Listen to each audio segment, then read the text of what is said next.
Une conversation téléphonique entre un conseiller de Trump et un conseiller de Poutine a fuité. Je pense que, si possible, il faudrait qu'on ait l'appel avec ton patron avant cette réunion de vendredi. Elle révèle les dessous de la conception du plan américain pour mettre fin à la guerre en Ukraine.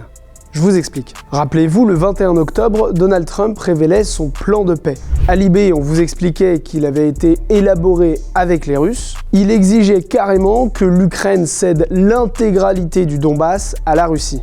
Mais comment Poutine a-t-il pu convaincre Trump de proposer un plan de paix aussi favorable pour la Russie? Eh bien, c'est grâce à Steve Witkoff. That it's finally me and you and me, just us and your friend Steve. Steve.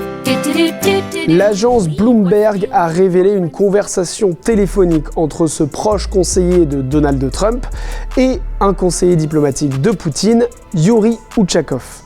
À ce moment-là, Donald Trump vient d'obtenir un cessez-le-feu improbable à Gaza, mais il est fatigué de la guerre en Ukraine qui n'en finit pas. Il doit d'ailleurs rencontrer Zelensky, le président ukrainien, lui demande des missiles Tomahawk pour mettre la pression à la Russie. Mais avant cette rencontre, les présidents russes et américains s'appellent à l'improviste. Il en ressort un Trump de nouveau convaincu que Poutine veut la paix et il refuse la demande de Zelensky. Mais en fait, cette discussion improvisée qui a tout changé n'était pas improvisée du tout. Elle a été organisée par Steve Witkoff et le conseiller diplomatique russe, Yuri Uchakov. Tu penses que ce serait utile que nos patrons se parlent au téléphone? Oui, absolument. Voilà ce que je ferai.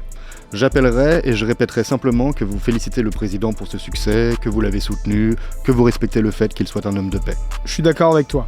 Il félicitera, il dira que M. Trump est un vrai homme de paix. Et encore une chose, Zelensky vient à la Maison-Blanche vendredi. J'irai à cette réunion parce qu'ils veulent que je sois là, mais je pense que, si possible, il faudrait qu'on ait l'appel avec ton patron avant cette réunion de vendredi.